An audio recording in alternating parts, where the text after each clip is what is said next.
Enlightened poetry में कृष्णा जी की ये कविता, उसको सुनते हैं कुछ बात, फिर और आगे की बातें। हम कहाँ जीते हैं जिंदगी, हम कहाँ जीते हैं जिंदगी, जिंदगी ही हमें जीती है।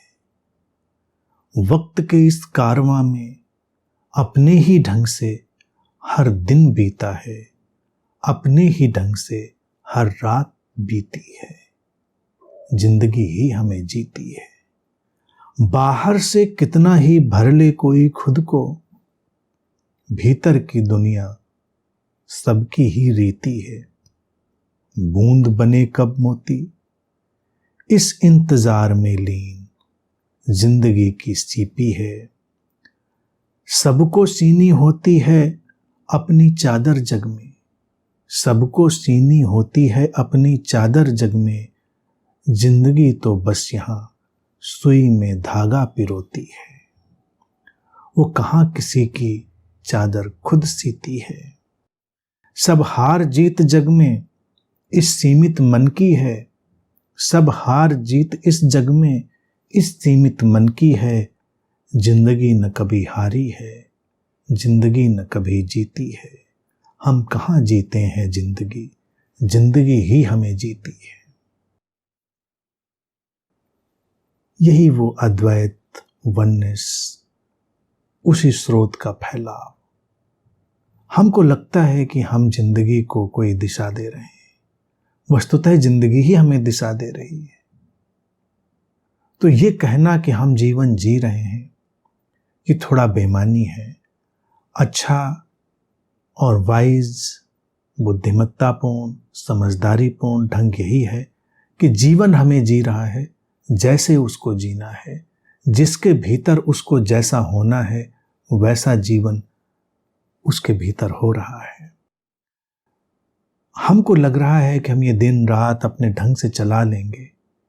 दिन अपने ढंग से बीत रहे हैं, रातें अपने ढंग से बीत रही हैं, और इस आपाधापी में, इस क्लेश में, इस अहंकार में, इस जो डूअर आ गया हमारे भीतर कि हम कर लेंगे, हमको लगता है बाहर से हम सब कुछ इस तरह से व्यवस्थित करेंगे, भरेंगे कि जीवन दिव्य हो जाएगा, अंदर भी वही सब भराव हो जाएगा। लेकिन अक्सर देखा गया है कि बाहर सब कुछ भरते भरते भी भीतर सब खाली रह जाता है, रीता रह जाता है। भीतर की दुनिया सबकी ही रीति है। इसीलिए तो अक्सर हम देखते हैं कि लोग सन्यासी हो गए, सब छोड़ छाड़ के ऐश्वर्य में जी रहे थे, क्या क्या नहीं कर रहे थे, और अचानक उनको लगा कि क्या है सब, क्योंकि जीवन का अर्थ तो आया नहीं, जीवन की जो खिलावट थी वो तो आई नहीं।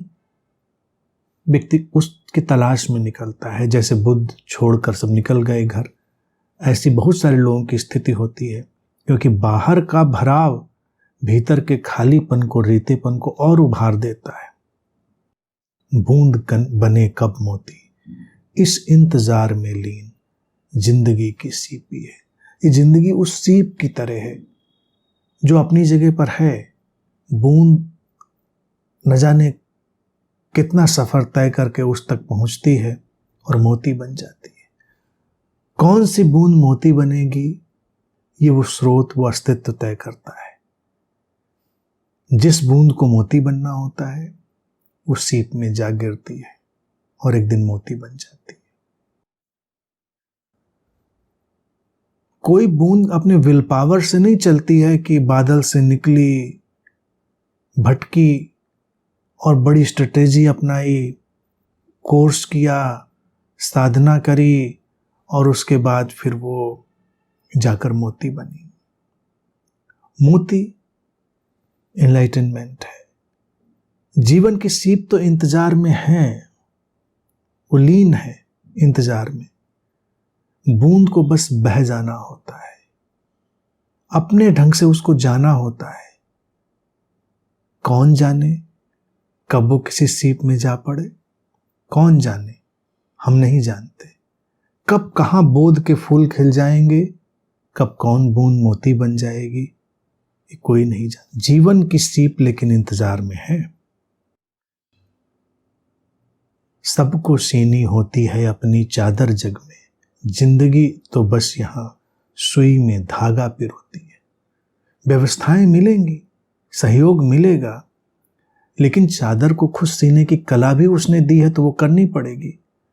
कई लोगों को लगता है अस्तित्व तो सहायता देता है, अस्तित्व तो सहयोग देता है, तो वो हाथ पर हाथ रख के बैठे, अस्तित्व तो सहयोग देता है तो आकर हमारी चादर भी सी जाएगा। कितने संत, कितने ज्ञानी, कितने बोध के उपलब्ध लोग जो इस प्रज्ञा को नहीं जी पाए, जान पाए, बिखर गए, समाप्त हो गए। उनकी चादर फटी की फटी रह गई, अनसी रह गई और वो चले गए दुनिया से। अस्तित्व का सहयोग बस इतना ही है, तत्परता से देखोगे उसने सुई में धागा पिरो दिया है। अब बस अपनी कुशलता का उपयोग करो और चादर को सी डालो। सब हार जीत जग में इस सीमित मन की है, जिंदगी न कभी हारी है, जिंदगी न कभी जीती। सीमित मन ही हार और जीत को परिभाषित करता है। उसी को लगता है मैं जीता, उसी को लगता है मैं हारा। जीवन का विराट परिदृश्य न कभी हारा है न कभी जीता है।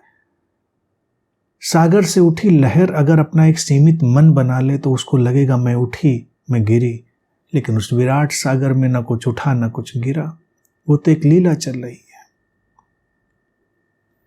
उस लीला को देखना है। हार जीत में बदल जाती है, जीत हार में बदल जाती है।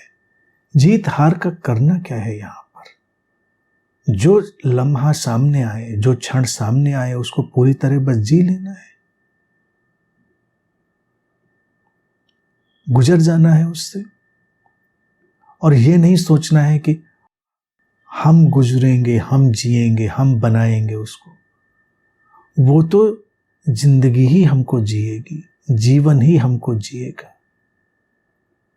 हमको तो बस उसके साथ बह जाना है। क्या अच्छा और बुरा? यहां न कुछ अच्छा है न कुछ बुरा है, न कुछ हार है न कुछ जीत है। एक खेल चल रहा है। असली ढंग से वही जी रहा है जिसने अपने को छोड़ दिया है। इस क्षण इतना हुआ, इतना काफी है। अगला क्षण अपने ढंग से आएगा, अपनी ऊर्जा, अपनी तीव्रता, अपनी नियति अपने साथ लाएगा। इस क्षण की ऊर्जा, तीव्रता, नियति में अपने को डुबो देना है और अगला क्षण इस क्षण को संभाल लेगा। एक एक क्षण से गुजरती हुई ये यात्रा है, एक एक बूंद से जुड़कर बनता हुआ ये सागर है।